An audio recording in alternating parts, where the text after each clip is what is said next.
Bismillah. We really underestimate the importance of sincerity in the things that we do. When it comes to doing anything that requires effort, anything that takes your time, a lot of times we underestimate the intention behind it, the sincerity behind it, the things that we're thinking, the things that it's in our heart.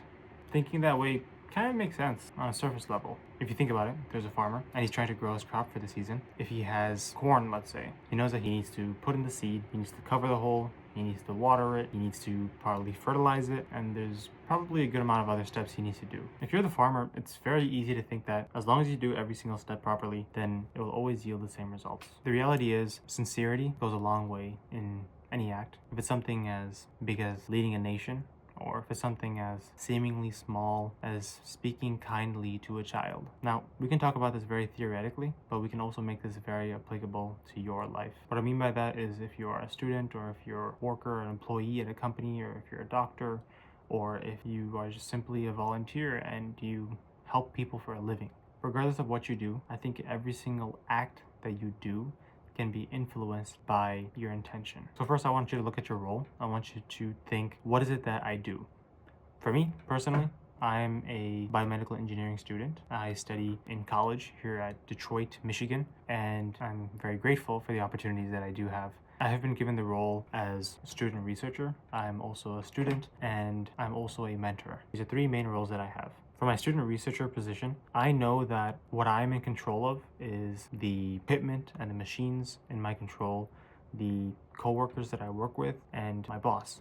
That alone is a position in which I can influence and impact people's lives immensely. If I work, but I don't really work with passion and I don't really do it for the right reasons. For example, if I'm working just to get in and out of the shift, just because I have to, or just because I have to make money, then that's not going to bring the best mindset to everyone else, and that's not going to bring the best vibes and energy. But it goes beyond that. When you're doing something and you're investing in your time and your effort into something, and you're doing it simply for the sake of doing it, there's an issue.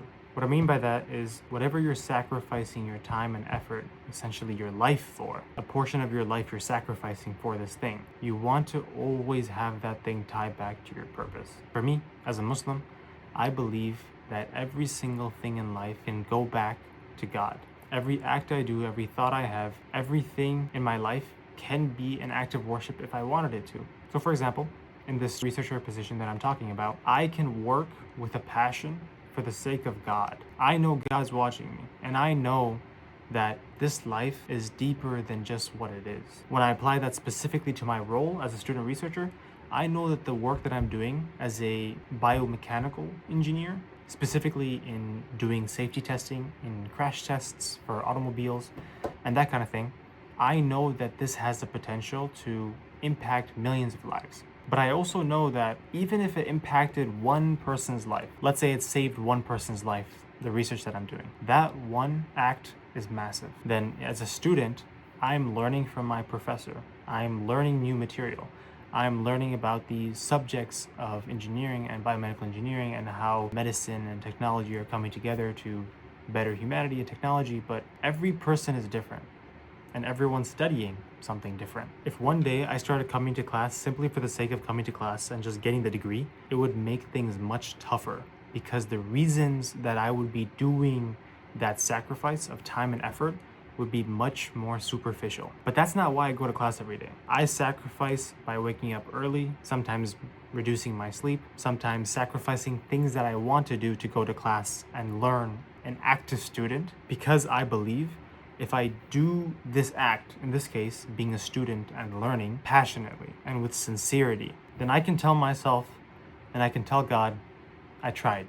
Taking my third role now as a mentor. I could have very easily taken this position title that I have, put it on my resume, put it on my LinkedIn, and just called it a day. If I really wanted to, I wouldn't need to put in so much time and effort into this position. Because if you really think about it, it doesn't really require that. Being a mentor in the university, in my opinion, staff, faculty, professors, and other mentors as well, they don't necessarily expect too much from you. But doing something because you believe is beneficial, because you're doing it with sincerity, it will bear fruits. That is what the saying of Prophet Muhammad, peace be upon him, refers to. إِنَّمَا الْأَعْمَالُ بِالنِّيَّاتِ. Actions are based on their intentions. If you intend to do good, then if you saw good come from it, or if you saw bad come from it, let's say you tried really hard to get something done and you tried sincerely, you tried with all your effort, you put in so much time into it, you put so much effort into it, you probably had a lot of late nights working on something that you believed in, working on something that you wanted to sincerely achieve for the sake of God. You may not see the fruits of it in this life, but maybe like a year after you pass, or maybe 10 years after you pass, or maybe 20 years after you pass away, you see the fruits, or the people around you see the fruits. And it's also possible, and another option is that your fruits actually never show. Regardless of whatever happened to the outcome of your efforts, it doesn't matter in the eyes of God. Because if you did that act with a good intention, with sincerity, then it's already been accepted. And you just leave the rest to God. I just want to give a quick example that's closer to home. In my doctor's appointment, I've been going to this doctor for some time now, and there is a older woman who is a clinician. Her main role is to take blood of patients and to help patients, help them get around, basically answer their questions. Now, I haven't looked inside her heart, and I can't say for sure what her intentions are, but I believe that her intentions to help patients are so pure and that she's so sincere that she's changed a countless number of patients' lives. And I'm pretty confident about this because every single time I'd go, she'd always have such a positive attitude. She'd always be smiling. She'd always believe in the work she was doing, and she'd be the happiest when she'd see that I was getting better as a patient. Kind of like a mother to her child. I felt like she was caring for me, like I was her child. Now, I admit this is a pretty exceptional case, and she is a very unique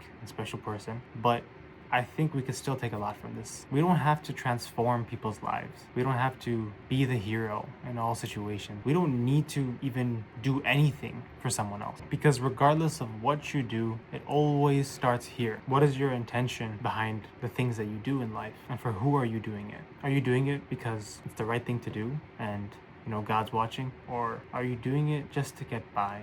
To end off, I have some questions for you. Yes, you.